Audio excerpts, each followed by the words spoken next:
This evening, I shall discuss a discourse about bringers of suffering and bringers of happiness. And then I shall discuss further the practical aspects of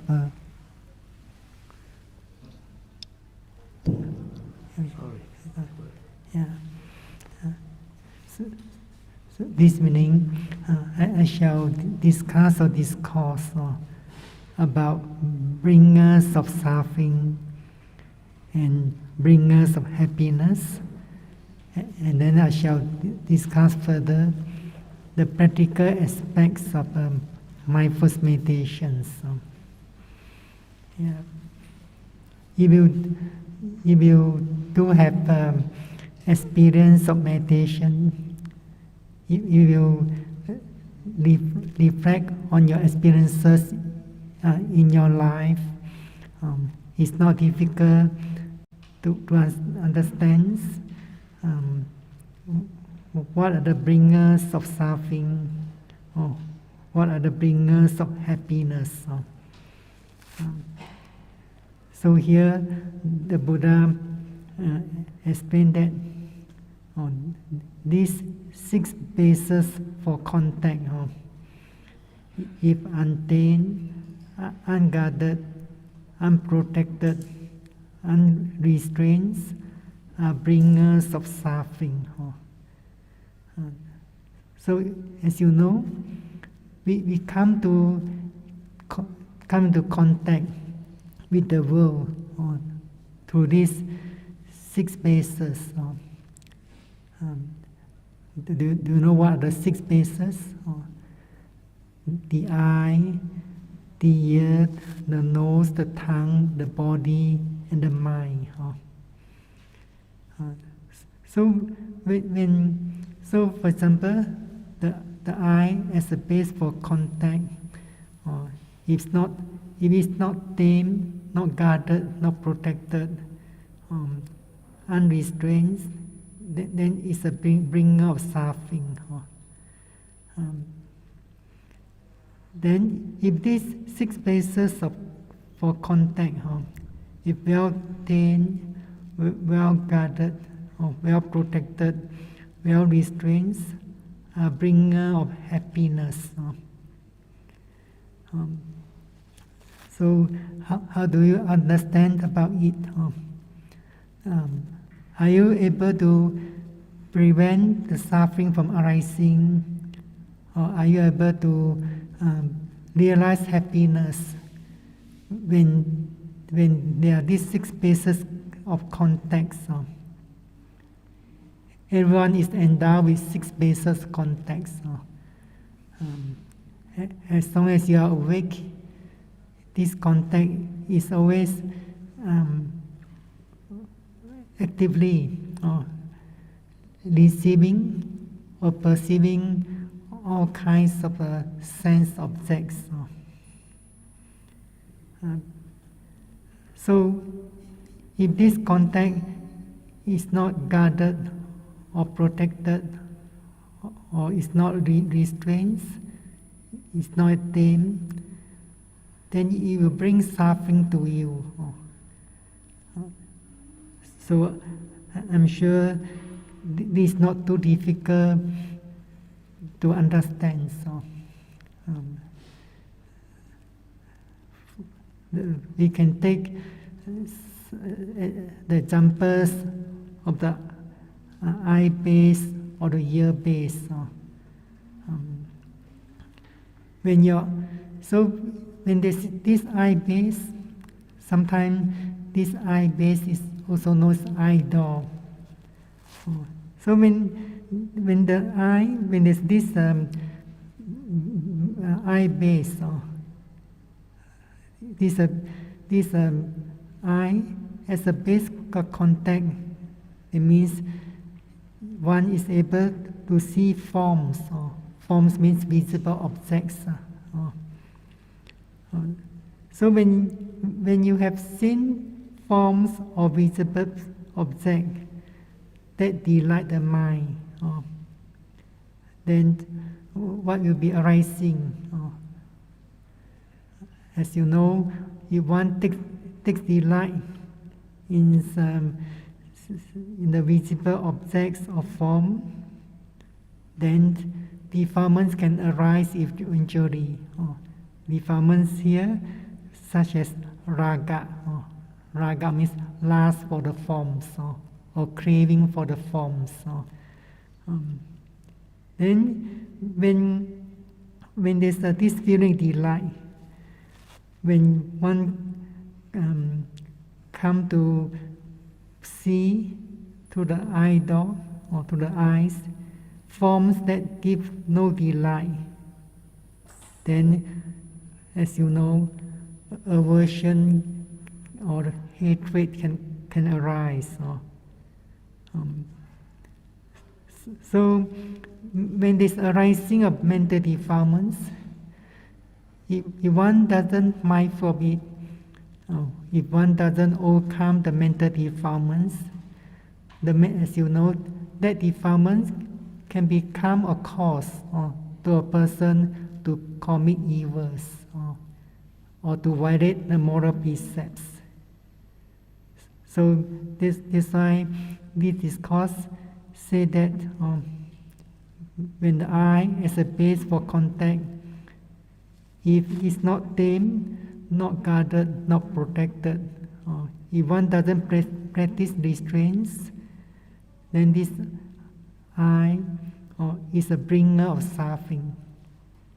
So merely experiencing mental defilements such as craving, attachment is suffering. But what will happen if one commits evil or if one violates the moral precepts? Then that unwholesome karma will bring more suffering. Suffering, for example, being born in the state of loss, and so on. So similarly, as the ear or as a base for contact, nose as a base for contact, and so on. So for example, if the ear as a base of contact is well tamed, well guarded, well protected, well restrained, then it's a bringer of happiness. So do you think that if your ear as a base of contact, when it's well tamed, well guarded, well protected, and well restrained, do you think can it become a bringer of happiness to you? Actually, the commentary to this discourse explains that the bringers of happiness here means one's able to attain, for example, concentration, or even able to attain deep concentration, such as absorption concentration, and one even is able to attain path knowledge and fruitful knowledge. So this meaning of bringer of happiness. So in other words, this contact, this six bases contact, can be the bringers of suffering to you, and can be bringers of happiness to you.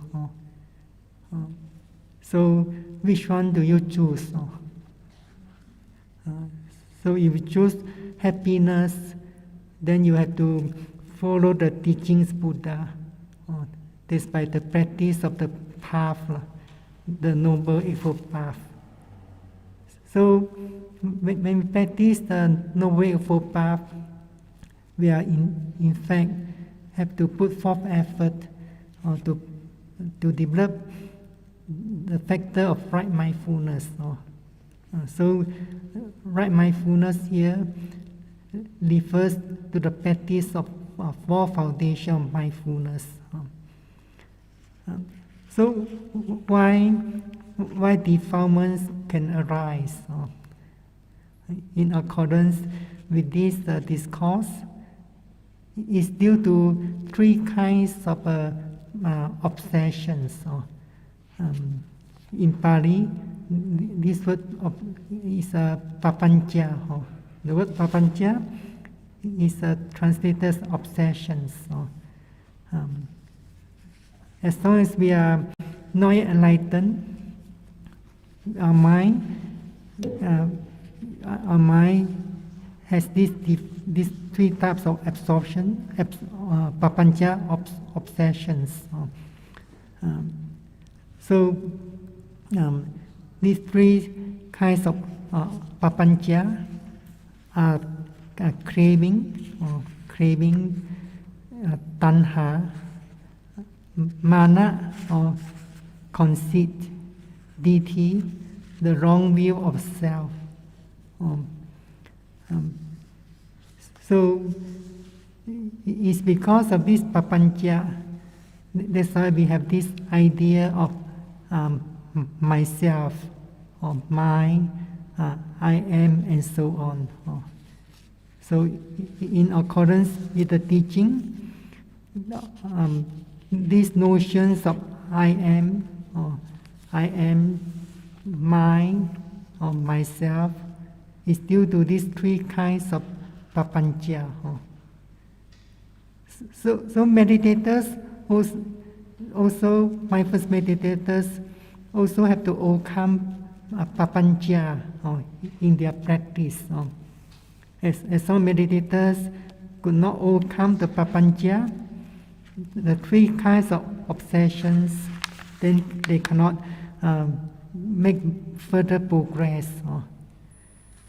So, in accordance with the commentaries, we have this notion, this mind. So this notion is actually induced by craving. Whereas this notion, this is myself. So this notion is actually induced by wrong views. Or this I am is induced by mana or conceit. So if meditators could not remove, for example, false view or view of self, ditthi, then they could not make a further progress. For example, one of the commentaries explained that if meditators think that I see with inside knowledge, or my inside knowledge, this is my inside knowledge. So as long as meditators have this idea of I who see the inside, my inside, then there's no removal of false view at that moment. It's not easy to overcome this view of self.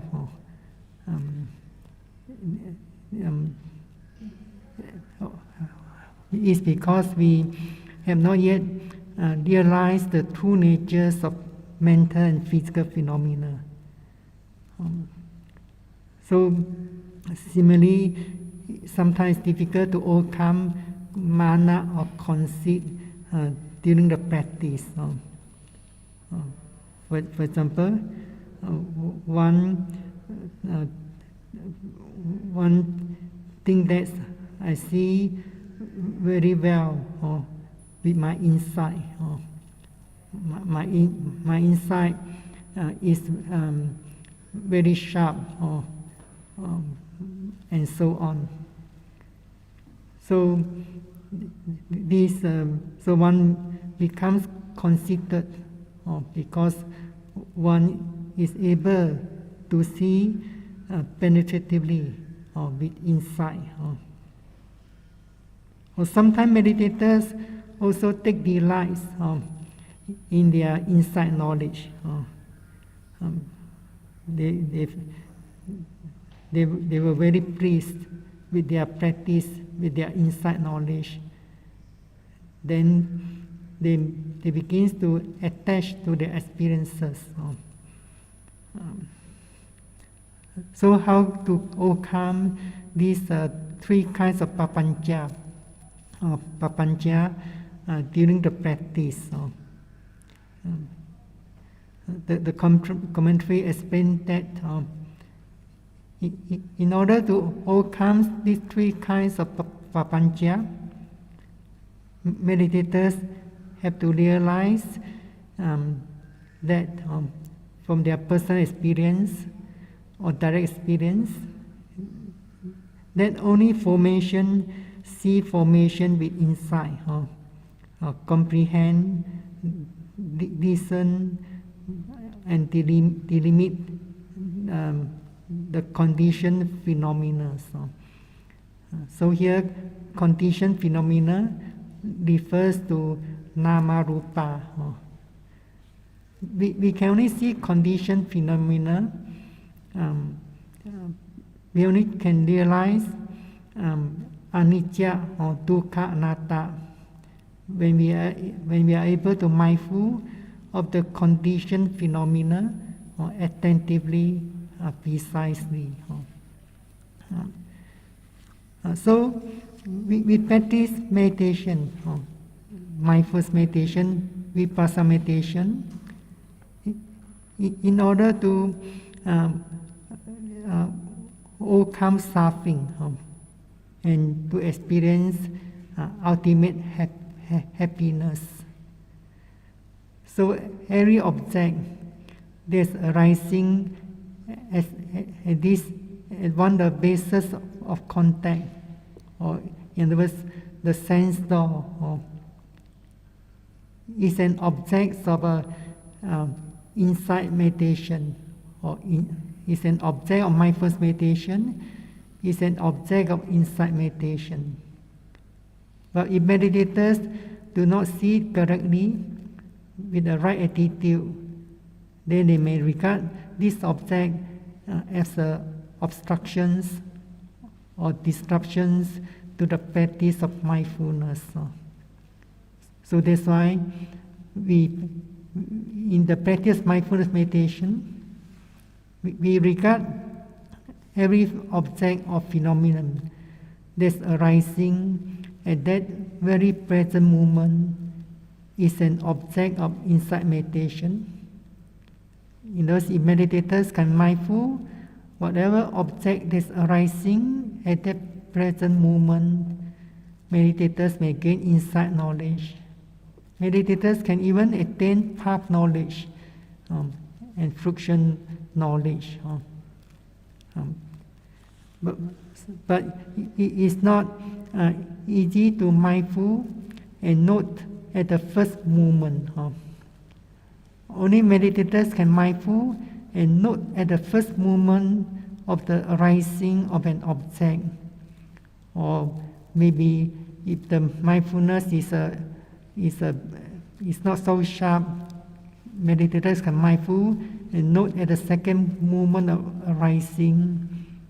The meditators can realize their true nature, anicca, impermanence, dukkha, and anatta, impermanence, not satisfactory, and no self. So it's important to practice the four foundations of mindfulness correctly. If you do not understand much the discourse on the four foundations of mindfulness, but as long as you know the guideline of the practice, then you shall be able to make progress. So meditators have to bear in mind the guidelines of the practice or the guidelines of mindfulness meditation.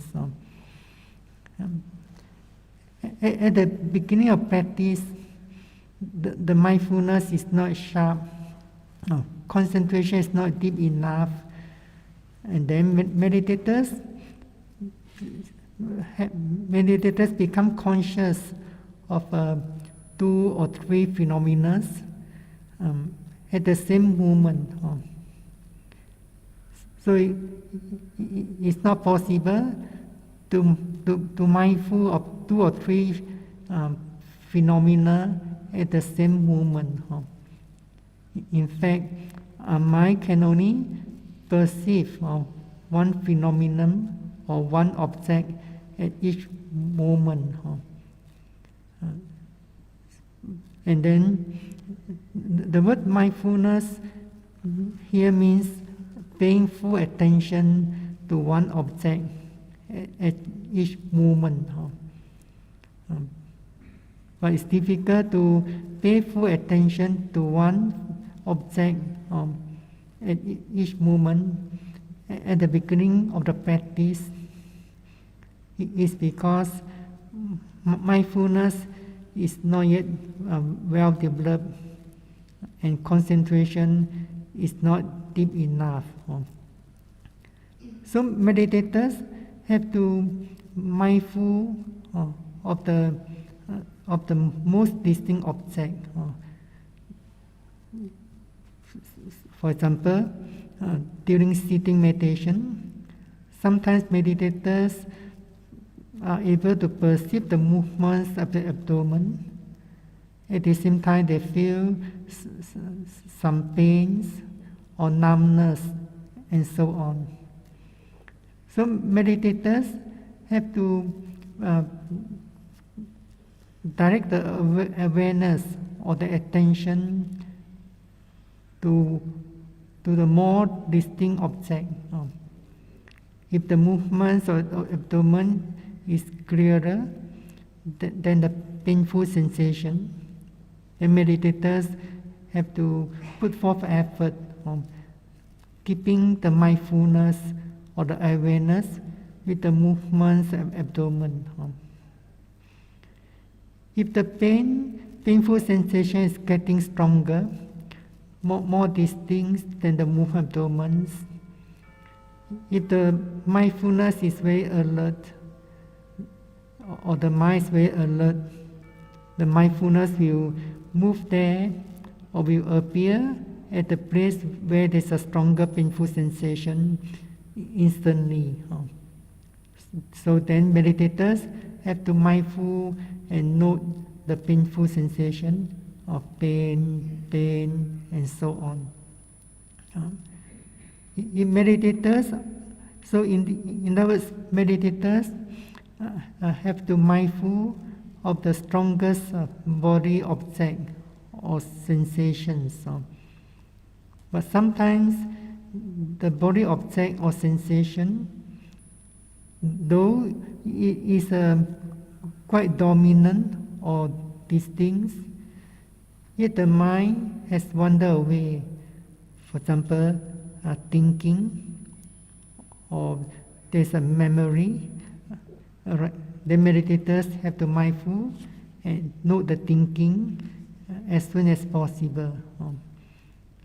So when thinking had disappeared, the meditators have to mindful the next object. For example, movement abdomen, or if the painful sensation is more distinct than the movements, then the meditators have to mindful and note the stronger painful sensation. So, in other words, if meditators is alert, they will able to follow their awareness or mindfulness instantly. Meditators do not have to choose the object. Meditators do not have to direct the attention to the object at that time. It's because the other stronger object attract the attention of mind, or catch the attention of the mind. So meditators have to mindful and note the other object. So in fact, this meditation, we can say the 6 sense bases are the object of mindfulness meditation or Vipassana meditation. Means, in other words, when there's this contact, for example, the eye as a base of contact, then that's why when there's this contact, then there's this there will be arising of the sense object or visible object. So due to this contact, the mind or consciousness can arise. If there's no contact, then it's not possible for the mind or consciousness to arise. So among these 6 bases for contact, so the most important base is the mind base. Whenever there's contact of other senses, for example, the visible object or the forms with the eye, or the sound with the ear, and so on. If meditators cannot mindful and know it attentively, precisely at that present moment, then the visible object or the sound or other sense objects, such as the smell and so on, can become a cause for the arising of mental defilements. But if we understand the teachings well, the defilements doesn't arise from the object. Actually, defilements are lying dormant in our mind. So it's due to this sense object. The same object becomes a cause to arouse the arising of the defilements. For example, if one takes delight in certain forms of visible objects, then raga or lust or tanha, craving, can arise. If the object is not agreeable, then this feeling of hatred can arise. Similarly, sound, if sound is agreeable to you, then definitely you feel happy, take delight in it.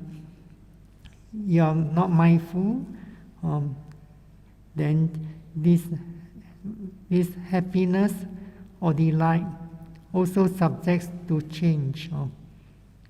So if changes had taken place, if one doesn't know the true nature of it, then defilements can arise. And in the practice of mindfulness meditation, I'm sure that you have to be mindful of various mental phenomena or mental objects, such as thinking of the past, memories or planning. Sometimes this thinking give rise to another mental states. For example, if you take delights in certain thoughts of a sensual object, or that you used to take delight in the past, and then that give rise to sensual happiness. If the mental object is something that you hate, then these defilements, dosa, hatred, can arise. So this arising of mental defilements is suffering, and they can become a bringer of suffering when one has committed certain evils or due to these defilements. So it's a matter of directing your mind. You will direct your mind. For example, a sense object can become a bringer of suffering. That very sense object can become bringers of happiness. It all depends on your effort. For example, the commentaries say that bringers of happiness means one can attain concentration, or even absorption of concentration from meditating on these 6 bases for contact. So if one chooses, for example, to practice concentration, if one has seen a sense object, for a person that he or she dislike, then there's a rising of thoughts of ill will.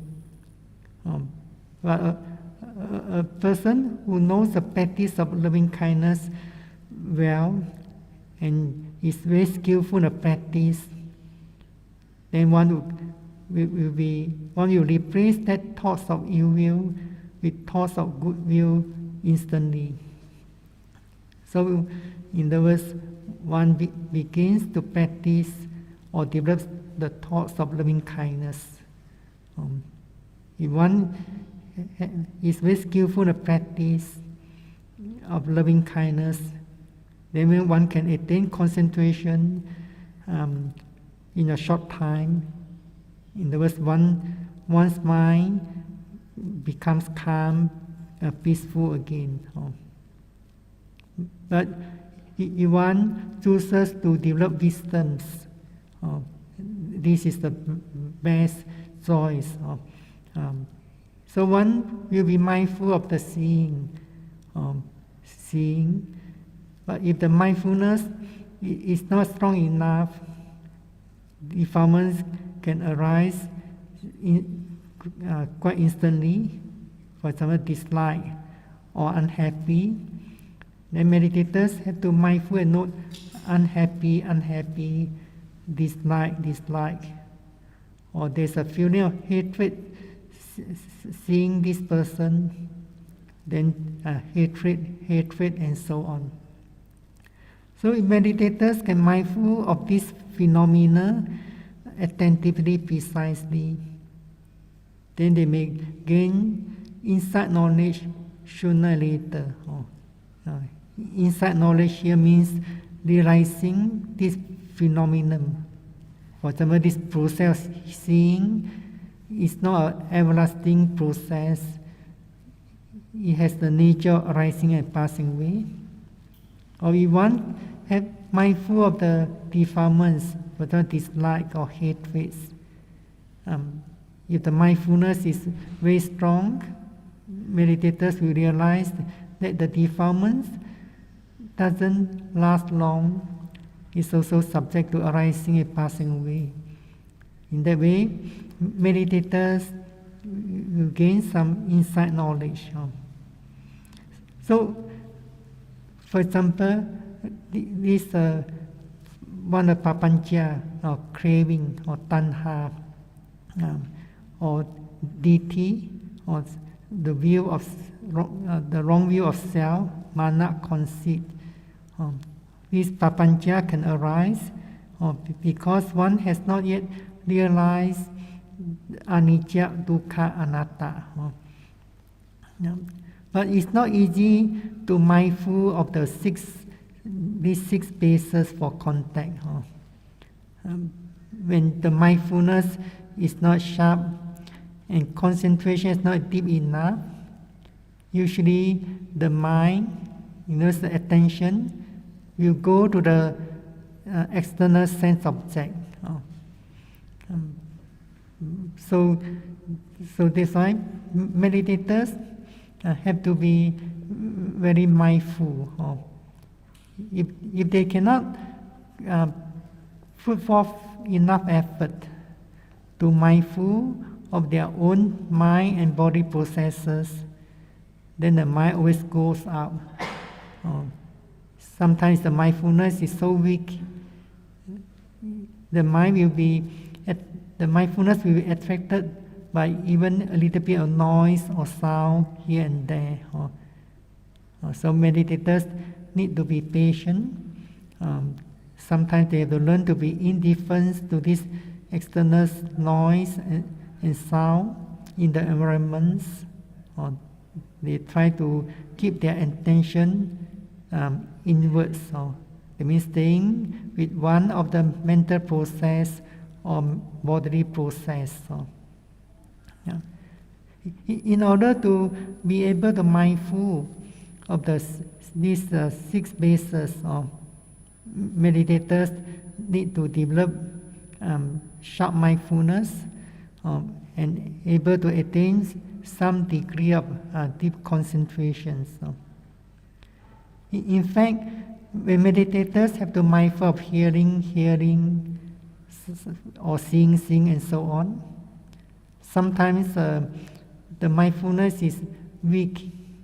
When meditators are mindful of movement of abdomen during sitting meditation, then they realize that the mindfulness is not following the movements. The mindfulness is not observing the movements, but the mind has gone to a sound or voice. The meditators may have to note hearing, but sometimes certain sounds is quite persisting. Meditators may not have to know it all the times. They may have to note 2 or 3 times. Then they mindful of their own mind and body process again. In accordance with the teaching on this practice mindfulness meditation, meditators aspire to see the consciousness of the mind clearly.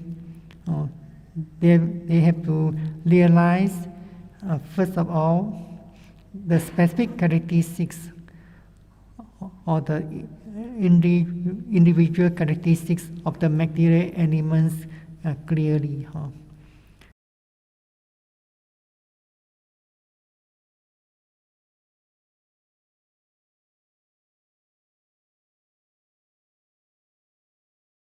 So in other words, when we are mindful of 6 senses for contact, in the practical aspects of mindfulness meditation, actually we are mindful of the consciousness arising due to this contact, such as seeing consciousness, hearing consciousness, smelling consciousness, or tasting consciousness, touching consciousness, and mind consciousness. For example, the body is also a base for contact. So during the practice mindfulness meditation. In this tradition of practice, we begin our practice of mindfulness or our training with this body. This body here, body means rupa, and rupa here we can only be mindful directly. Three kinds of material elements. These three kinds of material elements are known as potapa rupa. That meditators can sense it or experience it directly. So the three kinds of potapa rupa are earth element, wind element, and fire elements. So meditators, for example, have to be mindful of the movements clearer and clearer. Meditators when have to mindful of the other elements, for the heat or cold, clearer and clearer, hardness or softness, or clearer and clearer. So at the beginning of practice, meditators could not perceive the arising of the touching consciousness, or in Pali they call kaya vijnana, or body consciousness. In other words, the consciousness due to this base of contact. When there's a movement, or when there's a process movements, then in accordance with the teachings of the Abhidharma, is the consciousness that perceive or cognize that process movements. But it's not easy to perceive that consciousness of kaya vijnana, or body consciousness, at the beginning of practice. We have to understand that consciousness can arise because there's an object or phenomenon. Consciousness can't arise without object or without phenomenons. But as long as meditators have not yet endowed with sharp mindfulness and deep concentration, then they have to put forth effort to direct their mind, or in other words, the attention of mind to the objects. So at the beginning of sitting meditation, meditators have to put forth effort to direct their mind to the abdomen.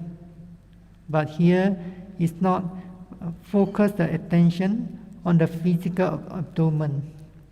They have to direct the mind or the awareness to the movements, or to perceive the movements. But meditators cannot go beyond the concept immediately. In other words, meditators, you sense that the abdomen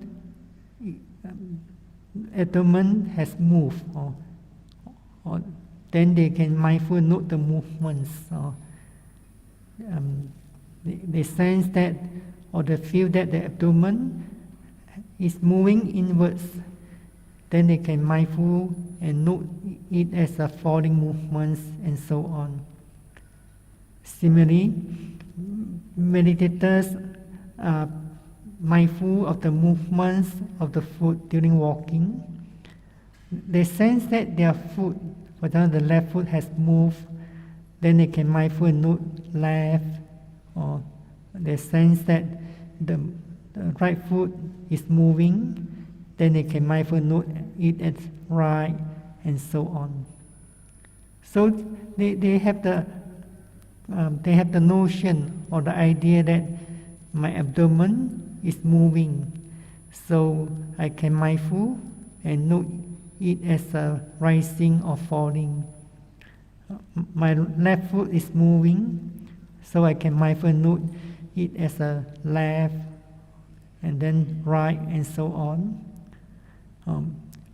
So, in other words, meditators cannot go beyond this concept at the beginning practice. Sometimes they have the idea that this time I can see my movements clearer than before. Or sometimes meditators have the idea, I could not see the movements clearly this time, and so on.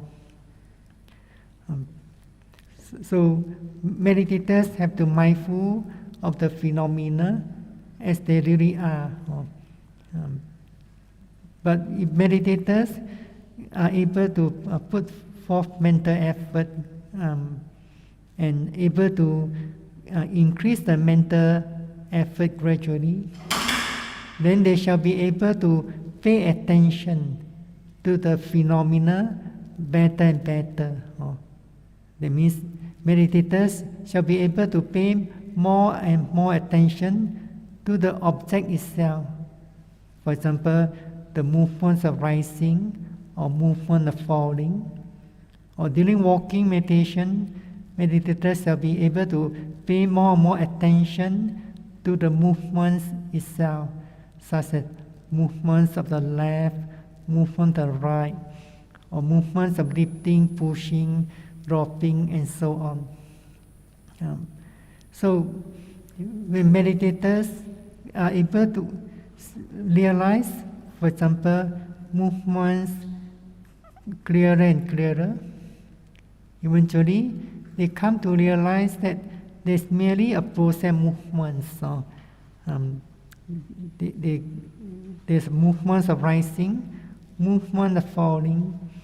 They could not, for example, become conscious of the abdomen. They become conscious of the movements itself only. So if meditators are able to mindful and realize movements as movements, then they shall begin to see the consciousness, the process of consciousness clearly. In other words, there's a arising of consciousness which has the characteristics of knowing or cognizing movements as movements. So at that time, consciousness becomes the arising, the process of consciousness becomes clear by itself, because meditators are able to realize the specific characteristics or the individual characteristics of the material elements, for example, movements, which is the characteristics of wind element clearly. So, if meditators can mindful in this way, then meditators also will realize that the movements is not an everlasting process. It is arising and then subject to instant passing away. Similarly, the consciousness that has arisen and cognized the movements is not an everlasting process. It is also arising and passing away with the object. In other words, the arising of the object, the arising of consciousness depends on the object, depends on the cause. The movements causes the arising of the consciousness, or the object arouses the awareness or mindfulness. So if the object is not a permanent process, then definitely the consciousness cannot be a permanent process. So here, the object arouses the awareness. This point is very important. For example, when you sit down in the posture is quite still, but assuming that you sometimes due to little bit of pain or numbness, if you are not so mindful, then it seems like the body will move in order to relieve the pain.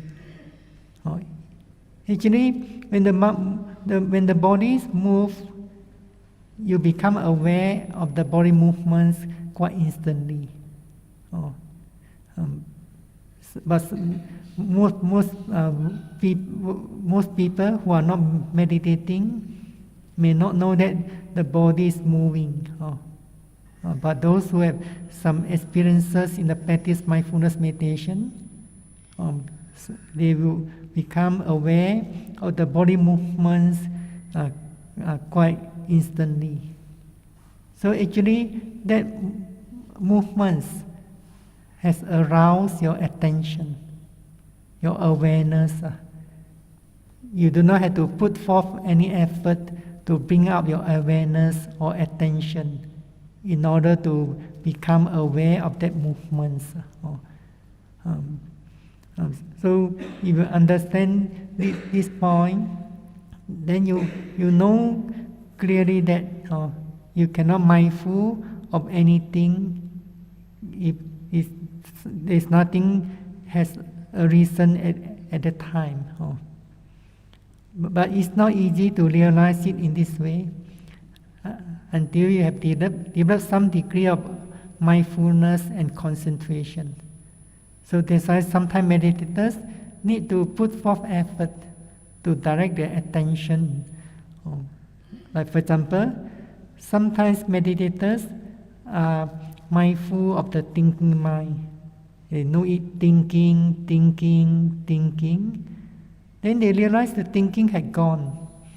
If they do not direct their mind to the next object, then the mind will wander away, or another thinking will arise soon.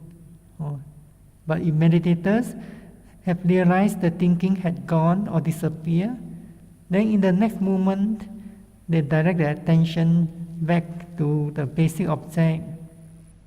Or if the painful sensation is very clear, they will realize that they become aware of the painful sensation. Then they should mindful note pain. So in that way, they do not have to make effort to direct the attention to the pain, because the painful sensation is something very clear. It's a sensitive object. That painful sensation will pull your attention, will attract your attention.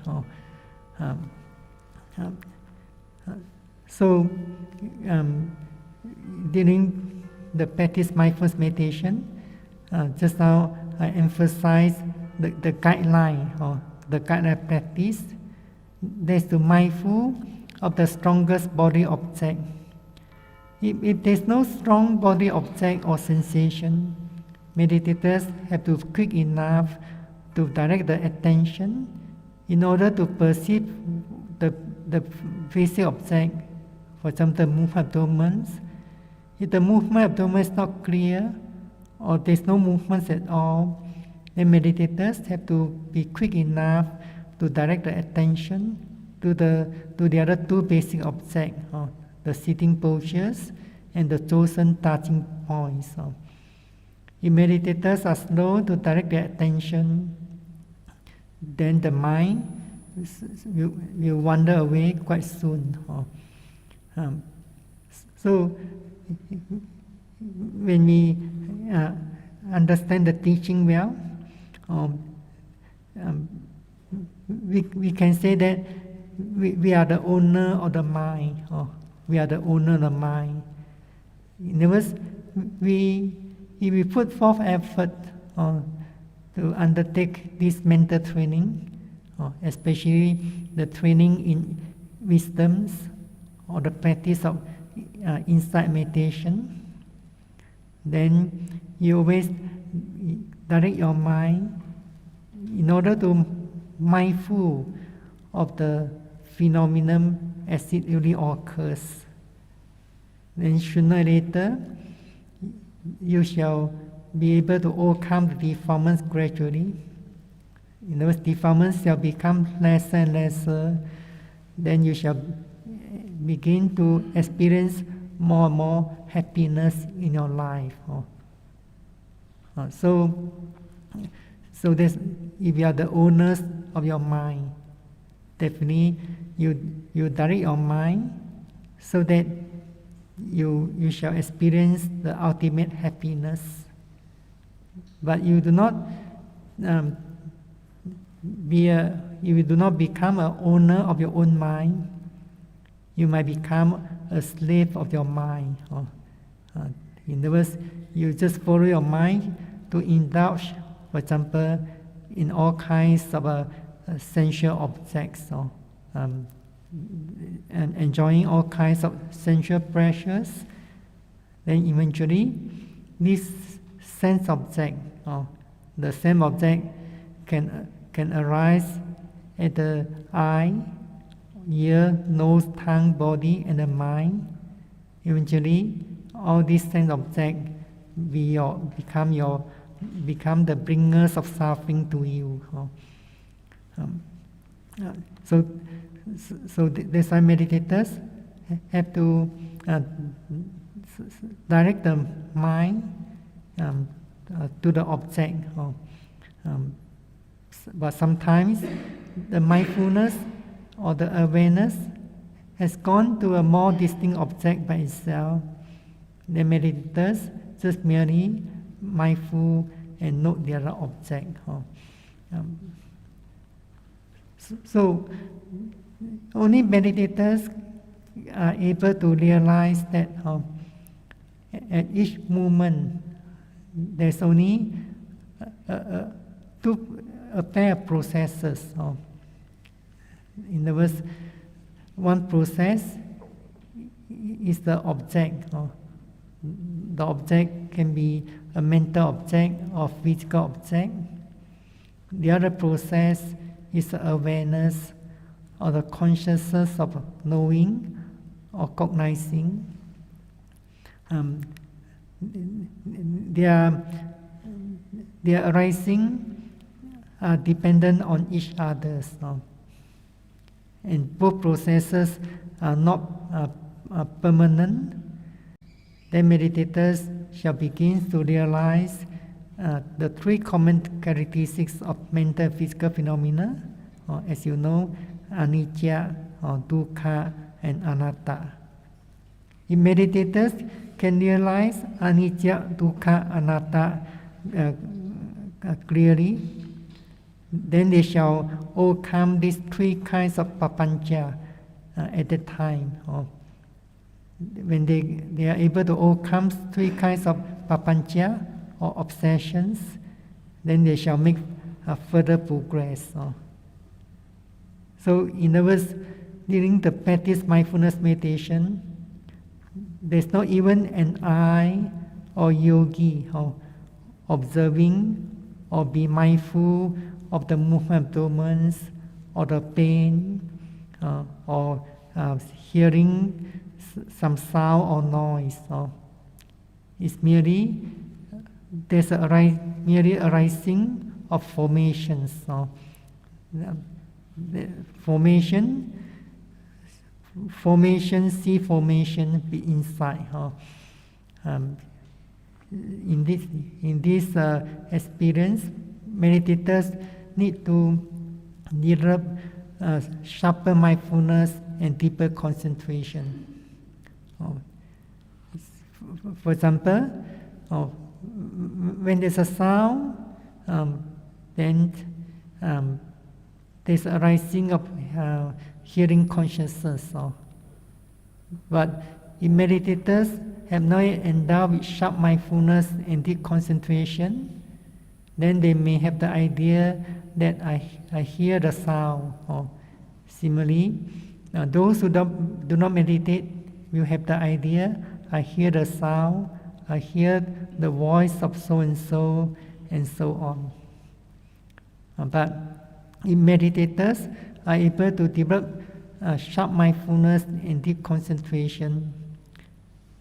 Then they could realize that at that moment there's a rising of consciousness that hears the sound or the voice. It's merely a rising of a hearing consciousness. That consciousness can arise because there's a sound. So this consciousness is known as a hearing consciousness. It's not hearing consciousness. It's known as hearing consciousness because its arising is dependent on this condition. And then there's no one or yogi observing that consciousness. So that consciousness can become a cause for the arising, for example, enough process awareness or consciousness of knowing of this consciousness. So this is known as enough formations. So the first formation is when there's a sound that has appeared at the ear base, then there's a consciousness of hearing arising. So there's one formation. So there's no one or a person or yogi observe this formation. Then the consciousness of this consciousness of hearing can become a cause for the arising of another awareness or consciousness. So the following consciousness come to be aware of this hearing consciousness. So here there's enough formation. So that's why the commentaries explain that only formation, see formation with insight, comprehend them, and so on. So in this teaching, the 6 bases for contact, if not tamed, not yet tamed, not guarded or not protected, and they are not restrained, then they are the bringers of suffering. But if one dislikes suffering, I believe all sentient beings dislike suffering, all wish to experience happiness. But here, happiness is not mundane happiness or sensual happiness. What we want to realize is spiritual happiness. Spiritual happiness can be experienced or can be derived by the practice of meditation, such as concentration meditation or Vipassana meditation. But between these 2 types of meditation, the Vipassana meditation is more important because only by the practice of Vipassana meditation, that practice will lead us to gain insight knowledge or to attain path knowledge, fruition knowledge, and finally attain Nibbana. So meditators did not have to choose the object. Sometimes whatever object that has appeared or has arisen clearly, very distinct, then you have to mindful and know it as it duly occurs. So sometimes meditators may have to mindful note certain object for a long time. For example, body painful sensation. Sometimes meditators mindful note pain for a few minutes. Seems like the pain, that painful sensation is permanent But actually, that painful sensation is not a permanent process. It's also subject to arising and passing away from moment to moment. So meditators cannot realize what we call moment to moment arising and passing away because they have not yet attained momentary concentration. If meditators aspire to attain momentary concentration, then they have to put forth effort to develop moment-to-moment mindfulness. Similarly, sometimes meditators have to mindful of certain mental states and know it many times. For example, certain memories last for quite some time. Sometimes certain memories give rise to other mental states. For example, sadness, frustrations, disappointment, or defilements like anger, and so on. So meditators have to mindful and note them as they really occur. They have to be patient. They have to develop this quality of patience and perseverance. When meditators are mindful, not thinking, or there's a feeling of sadness, sad, or frustration, or anger, meditators are still meditating. Meditators are still practicing mindfulness. It doesn't mean that when meditators have to mindful and note certain thinking or sadness or emotional mental state defilements again, many times, it doesn't mean meditators are wasting their time. Actually, meditators are put forth effort to develop this momentum mindfulness. When you are able to mindful and note from one moment to next moment any phenomenon,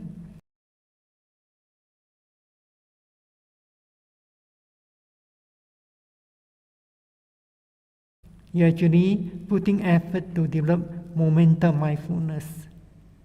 It's because of your effort of mindful noting from one moment to next moment.